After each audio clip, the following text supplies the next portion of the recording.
রাতে মুষলধারে বৃষ্টি হওয়ার জন্য রিসর্টের এলাকাটা কর্দমাক্ত অবস্থায় হয়ে গেছে।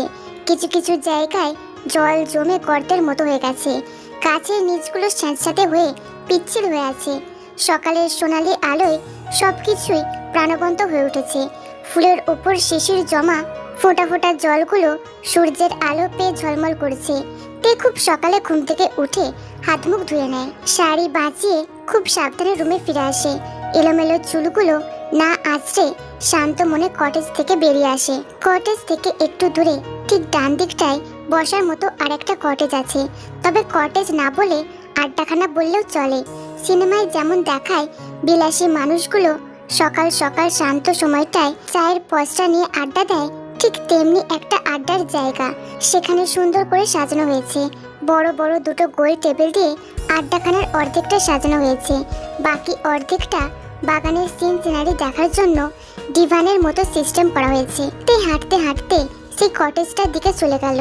দুটো নিচু সিঁড়ি অতিক্রম করে ভিতরে পা রাখলো। আড্ডাখানার কটেজটা একদম খোলামেলা, চতুর্দিকেই দেওয়াল ছাড়া, কিন্তু একটার পর একটা বিশাল বড় খাম্বা একটু দূরত্ব রেখে করা হয়েছে। তে হাতে করে যে বইটা এনেছিল সেটা এমন সুন্দর জায়গায় পড়ার জন্য উত্তম। সোজা ডিভানের সাইডটায় চলে গিয়ে সেখানে বই খুলে বসে। সামনে তাকাতেই বেশ চমৎকার একটা বাগান, যেখানে রং বেরঙের ফুল ফুটে আছে। ফুলগুলোর মিষ্টি পবিত্র সুবাস চারিদিকটা মোমো করছে। তে ডিভানের পিছনে হেলান দিয়ে পা দুটো বাঁ দিকে একত্রে রেখে বইয়ের দিকে মন দিল। কখন যে বইয়ের শব্দমালায় ডুবে গেল সেই সূক্ষ্ম হুঁশটুকু ওর ছিল না। সবাই একে একে ঘুম থেকে উঠে নিজেদের হাত মুখ ধোয়ার কাজ সেরে ফেলে। সকালের নাস্তার জন্য অপেক্ষা করতেই ম্যানেজার জানালো দূরের কটেজটায় খাবার রেডি হচ্ছে। সবাই সেই দিকে যাওয়ার জন্য পা বাড়িয়ে দেখে ডিভানের দিকটায় একাকী ভাবে তে বসে আছে। সুবিন তের অবস্থা দেখে সবার দিকে ইশারা করে দিল। সবাই ওর ইশারা দেখে তের উপস্থিতি পেয়ে চুপচাপ গোল টেবিলে চলে গেল। জিমি নিজের রুমে সজ্জা করছে, আর রোজ নিজের শাড়ি ঠিকঠাক করে মুখে হালকা প্রসাধন লাগাচ্ছে। অন্যদিকে জেনি গোমুখে দুপুরের জন্য শাড়ি সিলেক্ট করছে। জাংকুক সদ্য ব্যায়াম শেষে জগিং করতে করতে রিসর্টের গেট দিয়ে ঢুকছিল। পরনে কালো রঙের এক্সাইজ ট্রাউজার, গায়ে গুচি ব্র্যান্ডের মেরুন টি শার্ট, পায়ে কালো কালারের স্নিকার্স যার সোল মূলত সাদা, আর জুতোর ফিতাগুলো ডোরা কাটা ছিল। কপালে বিন্দু বিন্দু ঘাম জমে রোদের কিরণে চিকচিক করছে। চুলগুলো ঘামে ভিজে কপালের সাথে লেপটে আছে। পাতলা সুন্দর ঠোঁট দুটো জগিংয়ের জন্য হালকা নিঃশ্বাস ছাড়ছে। গেটের কাছ থেকে কটেজের জন্য বাম দিকে পা চালাবে অমনি দূরের সেই কটেজটায় চোখ পড়ল তার। চাঙ্কু কিছু খেয়াল করলেও সেই দিকে তার চোখ পড়ল। চাঙ্কু কিছু খেয়াল করলেও সেই দিকে ঠিক করে না তাকিয়ে সোজা নিজের কটেজে চলে গেল। নাস্তার জন্য সবকিছু রেডি হয়ে গেছে। সবাই গোল টেবিলে গোল করে বসে আছে। টেবিলে নানান পদের খাবার রাখা। একজন ওয়েটার সবার কাছে গিয়ে প্লেটে খিচুড়ি বেড়ে দিচ্ছে। গোল টেবিলের বাঁ পাশে ছেলেরা বসেছে আর ডান পাশটা নিয়ে বসেছে মেয়েরা। জিমিন এসে চেয়ার টেনে বসতেই তের জন্য ডাক পাঠিয়ে টেবিলে আসতে বলল। তে বইটা বন্ধ করে ওদের টেবিলের দিকে চলে আসে। সবাই যখন খাবারের বিভিন্ন পয়সা নিয়ে মেতে উঠেছে তখন তে আয়ুর পাশের চেয়ারটা খালি পেয়ে সেটা টেনে চুপচাপ বসে। প্লেটের উপর খিচুড়ির পরিমাণ দেখে তে ইতস্তত বোধ করলো। ধোঁয়া ওটা খিচুড়ির ওপর আঙুল দিয়ে নাড়তে থাকলে আয়ু বিষয়টা লক্ষ্য করে বলল, তে কোনো সমস্যা? তুমি খাচ্ছ না যে? খিচুড়ি কি বেশি গরম? আয়ুর প্রশ্ন শুনে এতক্ষণ পর জিমিন তের প্লেটের দিকে নজর দিল। ওর প্লেটের দিকে তাকাতেই জিমিন আয়ুর উদ্দেশ্যে হাসিতে বলল, ও তো এত খিচুড়ি খেতে পারবে না, ওর প্লেট থেকে কিছুটা কমাও। জিমিনের হাসির সুলভ কথায় সবাই হাসি না দিয়ে উল্টে চোখ বড় করে বিস্ময়ভূত হলো। জাংকুক একবারের জন্য তের দিকে না তাকালেও এবার ঠিকই ওর দিকে দৃষ্টি রাখলো। প্লেটে যেটুকু খিচুড়ি দেওয়া হয়েছে সেটা একদম জিহোর প্লেটের সমপরিমাণ। যেখানে জিহো একদম গোগ্রাসে ভর্তা মাখিয়ে খাওয়া শুরু করেছে সেখানে নাকি তের উল্টে খিচুড়ি কমাতে হবে। আয়ুর সাহায্য নিয়ে জিমিন তের প্লেট থেকে অর্ধেক পরিমাণ কমিয়ে ফেললো। বাকি অর্ধেক পরিমাণ দিয়ে তে ধীরে সুস্থে খাওয়া শুরু করলো। জাংকুক ওর সম্পূর্ণ অবস্থা দেখে নিজের খাওয়াটা ঠিক মতো করতে পারছিল না। এইদিকে কানের কাছে চোরের মতো সুবিন বলে উঠল, কি রে মামা, তোর মুরগিরা তো হেভি ফিড দিতে হইব, তাড়াতাড়ি একটু বুকে টানো। এইভাবে চললে তো তোমরা সামলাইতে পারবে না। জাঙ্কুক প্লেটের দিকে তাকিয়ে খিচুড়ি মাখানো অবস্থায় ছোট একটা নিঃশ্বাস ছাড়লো। এরপর সুবিনের উদ্দেশ্যে নিচু গলায় শক্ত কণ্ঠে বলল, খিচুড়ি খাচ্ছিস সেটার দিকে নজর দে, আশেপাশে কি হচ্ছে সেটার জরিপ এনে আমার কানে ঢুকিয়ে দিবি না। সুবিন এই কথা শুনে মুখ ভর্তি খিচুড়ির লকমা নিয়ে ফিসফিস করে নাক দিয়ে শব্দ করে হাসতে লাগলো। সুবিনের নাকের এমন টাইপের হাসি দেখে চোয়াল নাড়াতে নাড়াতে আইরিন বলে উঠল, তুমি নাক দিয়ে ভটভটি গাড়ির মতো শব্দ করছো কেন?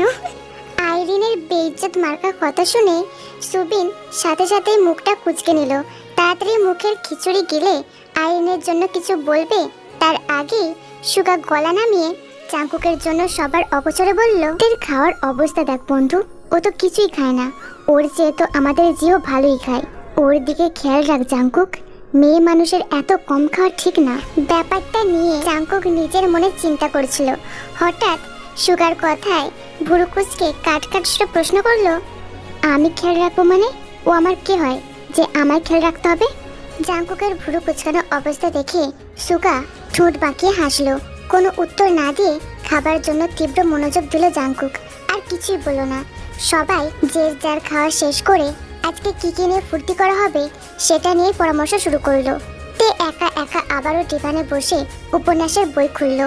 খাওয়ার সময় চুলগুলো খোপা করেছিল, সেই চুলগুলো মেলে দিয়ে পা দুটো আগের মতো উঠিয়ে নিল। এইদিকে কটেজের বাইরে চেয়ার টেনে ছেলে মেয়ে সবাই মিলে বহু বিষয়ে আলোচনা করছে। কালকের ক্লান্তিটা আজও কাটেনি, তাই সবাই আজকে রেস্ট নিচ্ছে। তাই সবাই মিলে মুভি দেখে আজকের দিনটা রিসর্টে কাটিয়ে কাল দুপুরে নদীতে নেমে স্নান করবে। বিকেলের দিকে নদীর তীরে বসে ছোটখাটো খাবারের আয়োজন করা হবে। নদীতে স্নানের ব্যাপারে সবাই হইচই সমাগম করে প্রফুল্ল হলেও জিমিন প্রথম দফায় দ্বিমত পোষণ করলো। কিন্তু সকলের চাপাচাপি এবং জোরাজুরিতে বহু বছর পর নদীতে নামার জন্য রাজি হলো। জাঙ্কুক সবার কথা চুপ করে শোনা যাচ্ছে, নিজে থেকে কোনো বাড়তি কথা এখনো পর্যন্ত বলেনি। হাতে কোকাকোলার ক্যান নিয়ে সবার ব্যস্ত আলোচনার মধ্যে থেকে চোখ দুটো তের দিকে রাখলো। সেই দিকে দৃষ্টি রেখে ডান হাতের লাল ক্যানটা ঠোঁটের কাছে ছোঁয়ালো। ছোট্ট একটা চুমুক দিয়ে ডিভানে বসা তের দিকে তাকিয়ে রইল। কাল রাতে এই মেয়েটা কেমন করে রুমে এসে পড়লো সেটাই এখনো চিন্তা করছে জাঙ্কুক। শুধুমাত্র চাচাতো বোনেদের জন্য ওর রুমে কথা শোনাতে এসেছিল, এটা ভাবলেই ওর ভীষণ হাসি পায়। সেই হাসির জন্য ঠোঁটের কোণে হাসি ঠেলে আবারও ক্যানে চুমুক দিল জাঙ্কুক। কিন্তু হুট করে কোত্থেকে জিহো এসে দাঁড়ালো। সে এসে জাঙ্কুকের হাত থেকে ক্যানটা কেড়ে নিয়ে কিছুটা দূরে গিয়ে দাঁড়িয়ে বলল, তোমার ফোন কোথায় ভাইয়া? ফোনটা দাও, তুমি ইচ্ছে করে ফোনটা লুকিয়ে রেখেছো, আমি তোমার বালিশের নিচে ফোন পাইনি। জাঙ্কুক ওর আচরণ দেখে প্রথমে খুব বিরক্ত হয়ে গেল। হুট করে মুখের কাছ থেকে ক্যান কেড়ে নিয়ে আবার বড় গলায় মোবাইল চাইছে। জাঙ্কুক এক দফা তুড়ি বাজিয়ে শক্ত গলায় তরজরি তাক করে বলল, ক্যানটা ফেরত দে। আর তুই কিসের মোবাইল চাইছিস? ফোনের ব্যালেন্স 2 দিনের মধ্যে কত কিনেছিস ধ্যান আছে? তোর কি বয়স হয়েছে মোবাইল ধরার? একটা চড় মেরে দাঁত ফেলে দেবো ফাজিল। জিহো ডোন্ট কেয়ার ভাব দেখিয়ে ধীর গতিতে পা পিছিয়ে কটেজের দিকে যেতে লাগলো। জাঙ্কুক বারবার তাকে বলল ক্যানটা ফেরত দিতে, কিন্তু জিহো সেটা দিল না। জাঙ্কুকের কথাও একদম শুনলো না। জিহো সোজা পা ঘুরিয়ে কটেজে ঢুকে তের দিকে ছুটে গেল। তের পাশে ধপ করে বসলে তে চমকে গিয়ে বইটা বন্ধ করে দিল। জিহোর দিকে আশ্চর্য দৃষ্টিতে তাকাতেই ফিক করে হেসে দিয়ে ওর টুকটুকে গাল দুটো ধরে বলল, আজকে তোমরা কি কি করার প্ল্যান করেছো বলো তো? কিভাবে আজকের দিনটা কাটানোর ইচ্ছা আছে? জিহো বেশ ভাব দেখিয়ে ডান হাত দিয়ে চুলে ব্যাক ব্রাশ করলো। একদম জাঙ্কুকের মতো স্টাইলটা কপি করে ঢং দেখিয়ে বলল, ওহে সুন্দরী, চলো আমরা পুকুর পাড়ে গিয়ে বসি। আজ যে সবাই মিলে নদীতে স্নান করবে, জানো? জানো না তো? চলো চলো, আমার হাতটা ধরো, তোমাকে নিয়ে সুন্দর রাজ্যটা ঘুরে ঘুরে দেখে আসি। জিহোর এমন কথা শুনে ঠিক খিলখিল করে হেসে দিল। ঠোঁটে চওড়া করে সাদা উজ্জ্বল দাঁতগুলো উঁকি দিয়ে ওর হাসির জৌলুস যেন আরো বাড়িয়ে দিল। জাঙ্কুক এতক্ষণ আলোচনার দিকে মন দিলেও হঠাৎ বাঁ কান দিয়ে সুরেলা হাসির শব্দ শুনে খানিকটা চমকে গিয়ে তাকালো। যে দৃশ্যটা চোখের সামনে সে দেখতে পেল একটু প্রস্তুত ছিল না সেটার জন্য। জাঙ্কুক অপলক দৃষ্টিতে তের হাসির দিকে তাকিয়ে রইল, ড্যাব ড্যাব করে তাকিয়ে রইল। এইদিকে বুকের যন্ত্রটা ওর হাসির শব্দ শুনে ধুকপুক ধুকপুক করছিল। তে ছোট্ট জিহোর গাল দুটো ধরে ওর কপালে ঠোঁট ছুঁয়ে দিল। চুলগুলো নরম চিকন আঙুল দিয়ে এলোমেলো করে হাসতে থাকলো। কিন্তু জিহোর সঙ্গে আর পুকুর ঘাট দেখতে গেল না। জিহো এ নিয়ে মন একটু খারাপ করলেও পরক্ষণে উদাস অবস্থা কাটিয়ে ফেললো। তের পাশে সেই লাল ক্যানটা ওভাবেই রেখে মনের ভুলে চলে গেল। জাঙ্কুক দূর থেকে সব দেখলেও হঠাৎ রোজের ডাকে সাড়া দিতেই মুখ ঘুরিয়ে ফেললো। এদিকে তে গলা ভেজানোর ইচ্ছায় যখন বই বন্ধ করে এদিক ওদিক তাকাতে লাগলো, তখনই তার পাশে একটা লাল ক্যান দেখতে পেল। জিহো যে ভুলবশত ক্যানটা রেখে গেছে সেটা ভালোভাবে বুঝতে পারলো। জাঙ্কুক রোজের কথা মন দিয়ে শুনে নিজের অভিমত প্রকাশ করে আবারও তের দিকে দৃষ্টি দিল। কিন্তু মুহূর্তেই চোখের কঠোর স্থির হয়ে অবাকের চূড়ান্ত পর্যায়ে ধাপে ধাপে পৌঁছাতে লাগলো। যেন অজান্তেই ঠোঁট ফাঁক করতে করতে চোয়াল ঝুলিয়ে তাকিয়ে রইল। ক্যানের যেই জায়গাটায় জাঙ্কুক ঠোঁট লাগিয়ে চুমুক দিয়েছিল সেই জায়গায় ঠোঁট বসে একটু একটু করে কোক খাচ্ছে তে। ডান হাতে ক্যানটা 5 আঙুলে ধরে বাম হাতে বই নিয়ে নিবিড়ভাবে পড়ছে। তের অজ্ঞাতসারে দূরের একটা চেয়ারে বসে জাঙ্কুক অদ্ভুত প্রাপ্তিতে হাসছিল। সেই মনোরম প্রাপ্তিমূলক হাসিটা দেখলে তে ঠিকই লজ্জায় লাল হয়ে যেত।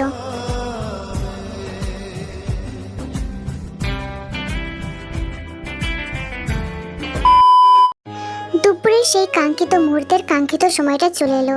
সবাই নিজেদের পোশাক আশাক বিছানায় রেডি রেখে মাঠে জড়ো হলো। জিমিন এবার জোর জবরদস্তি করে জেনিকে ডেকে আনলো। জেনি এসে দেমাক দেখিয়ে বলল, আমি তোমাদের সাথে ফান করতে আসিনি, আমাকে দুটো ছবি তুলে দেবে তাতেই হবে। আমি একা একাই নদীতে স্নান করতে পারবো। ওর কথার ধরনটা কেউই পছন্দ করলো না, কেউ সেটা মুখের আভাসে একটু প্রকাশ করলো না। সবাই হাসি মুখে নদীতে স্নান করার জন্য আনন্দ উদযাপন করতে সেই দিকে দল বেঁধে ছুটলো। সুবিনরা এক দৌড় মেরে আগে নদীর পাড়ে চলে গেল। তারপর চলল জিমিনদের দল, জিমিনদের পিছনে আয়ুদের দল এবং সব শেষে ঢিলেমির মতো পিছনে পড়ে গেল তে। মেঠো পথটা ঘাস দ্বারা আবৃত, ডানে সারি সারি বটগাছ সাজানো। বাম পাশে একটা পুকুর শেষ হয়ে আর একটা পুকুর শুরু হচ্ছে। সূর্যি মামা মাথার উপর দারুণ উত্তাপে ফেটে পড়েছে। সবাই দ্রুত পা চালিয়ে নদীর তীরে চলে গেলেও তে চারপাশের প্রকৃতি দেখতে দেখতে ধীরভাবে এগোতে লাগলো। গাছের পাতাগুলো কাল রাতের বৃষ্টির জন্য সতেজ লাগছে। রাস্তাগুলো মাটির সোঁদা গন্ধে আরো প্রাণ চাঞ্চল্য ঘ্রাণ ছড়াচ্ছে। এইদিকে 60 পড়ুয়া লম্বাটে মানুষটা পিছনে পিছনে হেঁটে আসছে, সেই দিকে খেয়াল নেই ওর। তের থেকে প্রায় 7-8 হাত দূরে তখন জাঙ্কুক হেঁটে আসছিল। সাদা শাড়িটা দেহের সাথে মিলে মিশে আছে। সেই শাড়ির গোলাপি মোটা পাড়টা গোলাপের মতো চোখ ধাঁধিয়ে দিচ্ছে। চুলগুলো সম্পূর্ণ বাঁ দিকে টেনে সামনে এনে রেখেছে। গোলাপি ব্লাউজটা যেন ফর্সাটে পিঠটা একদম আবৃত করে আছে। কোমরের দিকটাও জুবু থুবু করে ঢেকে রেখেছে। জাঙ্কুক হাঁটতে হাঁটতে পায়ের গতি একটু বাড়িয়ে তের ডান পাশে চলে আসলো। তে হঠাৎ ডান দিকে কারোর উপস্থিতি পেয়ে তৎক্ষণাৎ চোখ তুলে জাঙ্কুককে দেখতে পেল, কিন্তু মুখে কিছু না বলে আবার চোখ নামিয়ে মাটির দিকে দৃষ্টি ফেলে হাঁটতে লাগলো। জাঙ্কুক কথা বলার ইচ্ছাটাকে চেপে না রেখে হালকা একটু কেশে নরম গলায় বলে উঠল, তোমরা কখন থেকে শাড়ি পরা ধরো? আমার জাস্ট মনে হলো ঠিক কোন বয়সটা থেকে শাড়ি পরার জন্য প্রেসার আসে। তে প্রশ্নটা শুনে ঢোক গিলে নিল, কিন্তু দৃষ্টি তুলে তাকালো না। নত মুখে ঠান্ডা সুরে শান্ত ভঙ্গিতে বলল, বয়স 10 হলে শাড়ি পরতে হয়, কিন্তু কেউ চাইলে আরো ছোট থেকেই অভ্যাসটা করতে পারে। জাঙ্কুক এমন উত্তর শুনে মনের ভিতরে খচখচ করা প্রশ্নটা ছুঁড়ে দিল, তুমি কবে থেকে অভ্যাস করেছো তাহলে? তে এবার নির্দ্বিধা ভঙ্গিতে উত্তর দিল, 9 এর মাঝামাঝিতে। উত্তর শুনে কালো প্যান্টের পকেটে 2 হাত পুরে দিল জাঙ্কুক। শব্দ করে নিঃশ্বাস ছেড়ে আরো একটা প্রশ্ন করে বসলো, তোমাদের এখানে তাহলে মেয়েদের বিয়ের বয়স কত? বাল্য বিবাহের প্রথা আছে নাকি? তে প্রথম দুটো প্রশ্নের সহজভাবে উত্তর দিলেও এই প্রশ্ন শুনে মনের ভিতরে মারাত্মক একটা কামড় দিল। সঙ্গে সঙ্গে থেমে থেমে দুটো ঢোক গিলল, হাত দুটো মুঠো করে বলে উঠল, আছে। জাঙ্কুক আবারও বাঁকা হাসি দিল। এরপর কিছু সময় চুপ থেকে তের দিকে দৃষ্টি দিয়ে তাকালো। তে যে প্রচন্ড উৎকণ্ঠায় কাজুমাজু করছে এটা ওর মুখ না দেখেও বলে দেওয়া যায়। ওকে আরো বিপাকে ফেলতে জাঙ্কুক ইচ্ছে করে বলল, আমার মা তো ছোট বয়সী বউয়ের জন্য ডেসপারেট হয়ে গেছে, ভাবছি এখান থেকেই বউ বানিয়ে নিয়ে যাব। কিন্তু কি বলতো কিমতেয়ং, আমার ছোট বয়সী বউ নিয়ে সংসার করার রুচি নেই, এই জন্যই হয়তো মা পিছিয়ে আছে, না হলে তো মা সম্ভবত তোমার বড়জন মানে রোজকে তুলে নিয়ে যেত। জাঙ্কুক কথাটা শেষ করতেই তের দিকে তাকালো, কিন্তু তে সেই যে চোখ নত করে রেখেছে সেই চোখ ভুলেও উপর দিকে উঠালো না। জাঙ্কুক ওর মনের অবস্থা বোঝার জন্য একটু চেষ্টা করলো না। কালকে যে 3 দিনের শেষ দিনটা রাত পোহারেই এসে যাবে, তখনই সবকিছু খোলাখুলি ওকে বুঝিয়ে বলবে। আর কালকেই হবে সমস্ত ঘটনার শেষ দিন। এরপর হয়তো এখান থেকে প্রস্ফুটিত ফুলটি নিজের বক্ষস্থলে আগলে রেখে আদরে আদরে সঙ্গে নিয়ে যাবে, নয়তো ক্লেশযুক্ত মনে ভীষণ কঠোর হয়ে আজকের এই দিনগুলো হামেশার জন্য মুছে ফেলবে। এই জন জাঙ্কুক সব পারবে, শুধু কারোর মনের অধিকার জোরপূর্বক নিজের করে বেঁধে রাখতে পারবে না। দুজন হাঁটতে হাঁটতে নদীর তীরে এসে সবার সাথে যুক্ত হলো। তে জিমিনদের সাথে মিলিত হয়ে নদীর অবগাহনে বহু বছর পর গা ভেজালো। ছেলেরা সাঁতারের রেস লাগিয়ে বেশ দূরে চলে গেল। মেয়েরা কোমর পর্যন্ত জলেতে নেমে আনন্দ করতে লাগলো। কিন্তু তে নিজের চিন্তায় বিভোর হয়ে বারবার মুঠো ভর্তি জল তুলে সেই জলের দিকে তাকিয়ে রইল। উদাস হয়ে যাওয়া মনটা আরো নিকষা কালো অন্ধকারের মতো ঘুটঘুটে লাগতে শুরু করলো। সবাই নদীতে স্নান সেরে রিসর্টমুখী হলে তে কেন জানি সবাইকে ফেলে আগে আগে চলে গেল। জিহুর বাদরামির জন্য তের দিকে খেয়াল দিতে না পারলেও রিসর্টে পৌঁছে দেখলো তে ভেজা শরীরে আঁচল দিয়ে গা ঢেকে কটেজের সিঁড়িতে বসে আছে। রোজ, জিমিন, জেনি ওকে কি হয়েছে প্রশ্ন করলেও সে জানায় বাড়ির কথা মনে পড়ছে, তাই দ্রুত এখান থেকে চলে যেতে চায়। জিমিন ওর মাথায় হাত বুলিয়ে দিলে রোজ ওকে সুন্দর করে বুঝিয়ে বলল আর মাত্র কালকের দিনটাই আছে, এরপর সবাই এখান থেকে চলে যাবে। 3 বোন একসাথে ভেজা কাপড়ের কটেজে ঢুকলে সবাই নিজ নিজ রুমে চলে যায়। জিমিনরা কটেজে ঢুকে গেলেও তে পা থামিয়ে এক পলকের জন্য পিছু ফিরে তাকালো। জাঙ্কুকের আধ ভেজানো দরজার দিকে তাকিয়ে আবারও দৃষ্টি নামিয়ে রুমের দিকে চলে গেল। তবে কি কাল সবকিছুর শেষ দিন? রাতের বেলা কেন জানি কারেন্ট চলে গেল। ম্যানেজারকে এ ব্যাপারে জিজ্ঞেস করলে তারা মিনমিন করে উত্তর দিল কারেন্ট না থাকার জন্য পুরো রিসর্টের পরিবেশ অন্ধকার ছেয়ে গেল। চারপাশ যেন মারাত্মক ঘুটঘুটে অবস্থা ধারণ করলো। রুমের মধ্যে ভাবসা গরমটা ভালোই জ্বালাতন করছে। এটা নিয়ে সবার মধ্যে বেশ উৎকণ্ঠা দেখা যাচ্ছে। সন্ধ্যার পর থেকে ভীষণ গরম পড়েছে আজ। এই ভাবসা গরমে রুমের ভিতরটা খুব অসহনীয় হয়ে উঠেছে। রিসর্টের চারপাশটা প্রচুর গাছ গাছালি থাকলেও বাতাসের আনাগোনা তেমন দেখা যাচ্ছে না। গাছের পাতাও যেন অনেকক্ষণ আর নড়াচড়া করেছে না। রাত তখন 8:20 বাজে। আয়ু পুরোপুরি বিরক্ত হয়ে রুম থেকে বেরিয়ে মাঠে ঘোরাঘুরি করছে। আকাশে একটা গোলাকার চাঁদ উঠেছে। সেই চাঁদের চন্দ্রপ্রভায় চারিপাশটা উজ্জ্বল হয়ে আছে। আয়ু খোলা আকাশে সময় কাটানোর জন্য চুপচাপ নরম ঘাসে পা ছড়িয়ে বসলো। কালো কুর্তিটা হাঁটুর কাছে টান টান করে ঠিক করতেই ঢোলা হাতাটা কোনোর কাছে তুলে নিল। নরম ঘাসগুলো চাঁদের আলোতে টসটসে দেখা যাচ্ছে। ঘাসগুলো যে কতটা সতেজ হয়ে আছে সেটা ঘাসগুলোর দিকে তাকালে বোঝা যাবে। হঠাৎ শোঁ শোঁ শব্দে মৃদু হাওয়ার ঝাপটা বয়ে গেল। আয়ু সেই হাওয়ায় গা এলিয়ে পরম শান্তি অনুভব করলো। চোখ দুটো বন্ধ করে ঠান্ডা হাওয়ার পরশ নিতেই হঠাৎ দুজোড়া পায়ের আওয়াজ শুনতে পেল। চোখ খুলে শব্দের উৎসের দিকে তাকাতেই কিছু দূরে জিমিন আর রোজকে দেখতে পেল। ওরা দুজনে একসাথে কথা বলতে বলতে আয়ুর দিকেই আসছিল। আয়ুর পাশে দুজনে বসতেই জম্পেশ একটা আড্ডা শুরু করলো। হাসির আমেজ নিস্তেজ রিসর্টের চারপাশ ছাড়িয়ে গেলে সবাই তখন চুম্বকের মতো মাঠে জড়ো হতে লাগলো। তে নিজের রুমে শুয়ে শুয়ে মোমবাতির আলোতে বই পড়ছিল। আজকের উপন্যাসটা মারাত্মক সুন্দর আর সবচেয়ে প্রিয়। শরৎচন্দ্রের চন্দ্রনাথ উপন্যাসটা তে কতবার পড়েছে জানা নেই। আজ আবারও যখন গরমের যন্ত্রণা ভোলার জন্য বইটা নিয়ে বসলো, সত্যি সত্যি চন্দ্রনাথের লিখন ভঙ্গিতে মগ্ন হয়ে সবকিছু ভুলে গেল। জেনি তখন বাইরে যাওয়ার জন্য পা বাড়িয়েছিল, কিন্তু তের রুম থেকে মোমবাতির আলো দেখে পা থামিয়ে দাঁড়ালো। ও যে রুমে শুয়ে শুয়ে বই পড়ছে এটা কাটায় কাটায় বুঝে গেল। কটেজের সেই রুমবন্দি ঘটনার পর থেকে কোনো কারণ ছাড়াই তের উপর জেদ চেপেছে জেনির। কেন এই জেদ এসে ভর করেছে সেটা তো ও নিজেও জানে না। জেনি চুপচাপ আধ ভেজানো দরজার দিকে পায়ে পায়ে এগোতে লাগলো।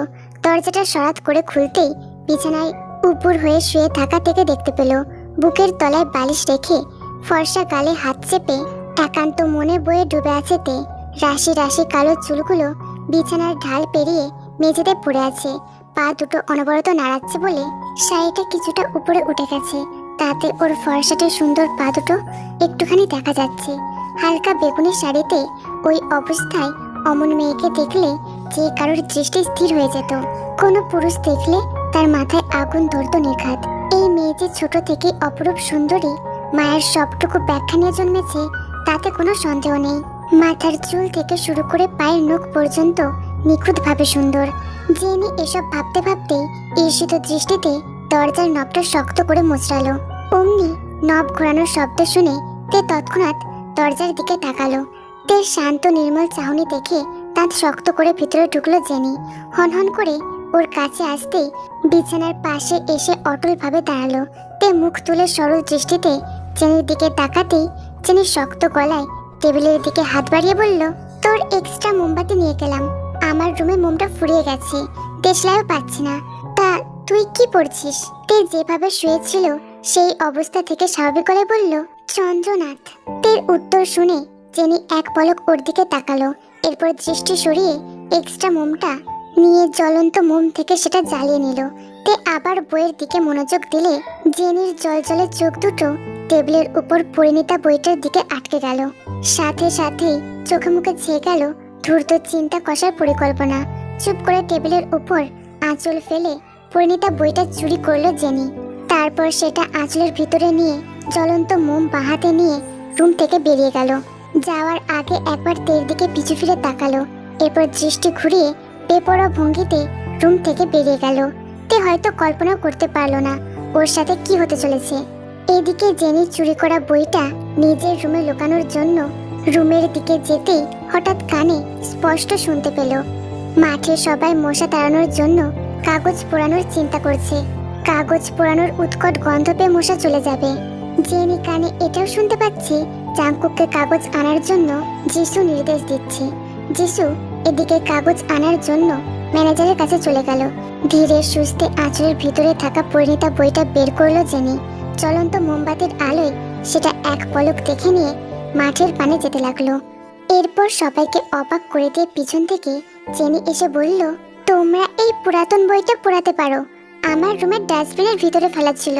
আমার মনে হলো ডাস্টবিনে না রেখে এটা পুড়িয়ে ফেলাই ভালো হবে, অন্তত মশার উপদ্রব থেকে বাঁচা যাবে। এই নাও। জেনির বইটা ধরতে ধরতে হঠাৎ যিশু দৌড়ে এলো। যিশু অনেকগুলো খবরের কাগজ পেয়েছে। জেনির হাত থেকে ইয়নু বইটা নিয়েছিল, কিন্তু সে বেখেয়ালি হয়ে যিশুর জড়ো করা কাগজের দিকে তাকিয়ে থাকলে বইটার দিকে বিশেষ নজরে তাকালো না। জাংকুক খবরের কাগজগুলো জড়ো করতেই আগুনের জন্য ম্যাচের কথা উঠল। আর তখনই জেনি দ্রুত বেগে নিজের হাতে থাকা মোমবাতিটা এগিয়ে দিল। জাংকুক তীক্ষ্ণ নজরে জেনির হাবভাব বোঝার চেষ্টা করছে। এই মেয়ে সারাদিন মুখ কুঁচকে রেখে এখন কিনা সাহায্য করতে এসেছে, সেটাই এখন মাথায় ধরছে না তার। জাংকুক ওর হাত থেকে মোমবাতিটা নিয়ে কাগজে আগুন ধরালো। কাজ শেষে মোমবাতিটা আবারও ফেরত দিয়ে দিল। জেনি বইটার দিকে আবারও তাকতে দিল, আর দিতেই সে চুপচাপ কটেজের দিকে চলে গেল। সিঁড়ি দিয়ে কটেজে ঢুকতেই তে রুমে উকি মেরে বলল, তে রে, আমাকে একটা সাহায্য করবি? তে কথাটা শুনতে পেয়ে চটপট ভঙ্গিতে জবাব দিল, বলো বুবু, কি করতে হবে? আমি এক্ষুনি করে দিচ্ছি। জেনি এক গাল অদ্ভুত হাসি হেসে তের জন্য সরল মুখে বলল, তোর সবচেয়ে সুন্দর বইটা আমাকে দে তো।